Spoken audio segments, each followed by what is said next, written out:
Just walk me through the fumble recovery that you were able to get. One of your teammates, I can't remember the name, was able to strip the ball It was out. Vic. Yeah, it was Vic. Basically just a strong reduction call, putting me in the middle of the field so I can go both ways. They run the triple option, so the quarterback has the option to go both ways. And Vic tackled the dive and stripped it out. I mean, I really didn't make a play. I just dove right on the ball. Anybody could have made the play. I'm just glad that I was in position to make it, and I'm glad Victor was the one that stripped it out. So, yeah, you got to give props to him. I just fell on the ball.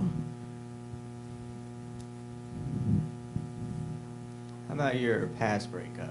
They don't throw the ball very often, but you seem to close the gap pretty well. They don't, but that's why you got to stay locked in with an offense like that. They want to get you running downhill, downhill, downhill, downhill, downhill, downhill, downhill. Then try and sneak in a pass, and it almost got us. He was behind me at first actually, but I caught back up, and the quarterback put it on the line. To be honest, it was a pretty good throw, but I just tried to, keep my head up, get in the strike zone. I knew it was going to be a quote unquote big hit, so I just wanted to stay in the strike zone, and fortunately, it came out. Second half, did you feel like you just needed one stop? Because you couldn't miss your turn. They'd score, you'd score. Right. You were just looking for one. You guys would need one stop to turn the thing back around. Well, we obviously wanted a stop coming straight out the half to give it back to the offense. We didn't get it, unfortunately. And the way that they were controlling the clock, they were getting one possession a quarter. So we knew that if we made two stops after the first drive where they scored, we just went to the sideline. It was like two stops would win it. And if you go back and look at the film, two stops actually won it. So we just needed two stops with the way they controlled the clock. Time of possession, I don't know if it's on here somewhere. 38 minutes out of 60. So, yeah, you do the math. So we just knew that they were going to hold the ball a long time. We knew that coming in, that's just the type of offense they run. So we knew two stops was going to win in. We got those two stops we needed. Throughout the course of this week, what were your coaches, pressing on you? What was the major theme going into this game, getting ready for this type of offense? Given what they do and the choices that they've made, going to fight for our country and going to a military school, we respect them a lot, but don't fear them.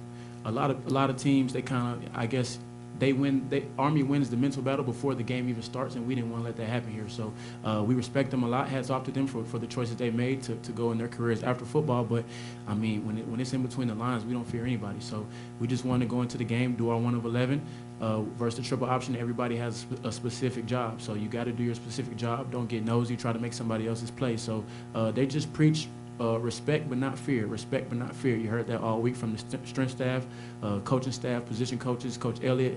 I mean, we're not going to fear anybody. So we just knew if we did our job, and let me say this, we knew it was going to be that type of game. We didn't expect it any other way. We knew it was going to be a dog fight. We knew it was going to come down to the last minute. That's just the type of offense and type of team that they've showed in the past. They've been running that type of offense for seems like 100+ years, so we knew it was going to be that type of game, and I'm just glad we're in the position to defensively to seal the win. Thank you. No problem. Anything else for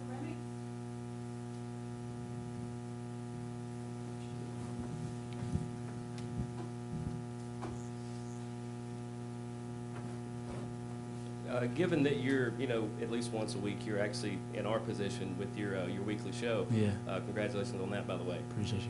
What question would you have for that guy sitting right over there?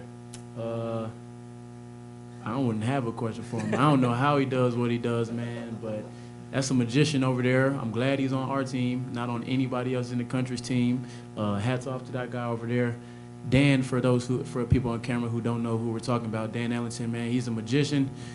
He comes to play every day in practice. The guy you see in the game is the guy that shows up at practice and dance. So he's a good guy to go against, a good competitor to go against, and he just keeps the team rolling. Dante, congratulations, man. Big game tonight. I appreciate it. Man, what would you say was the biggest thing, the biggest challenge for you? I'm dealing with these guys, man. I know they run the ball a ton, right? And they're coming at you, a lot, right? Did you feel like there was a bit of a target on you tonight? Well, I just know that Army runs the triple option, so anytime you're going against a triple option offense, the nose guard has to play extremely well. And I just knew they were going to be cutting off the backside. I knew they were the center even lines up in a 4-point stance, which is rare. But, yeah, so I knew the guys were going to be firing off the ball tonight, so I knew I had to play physical and low tonight.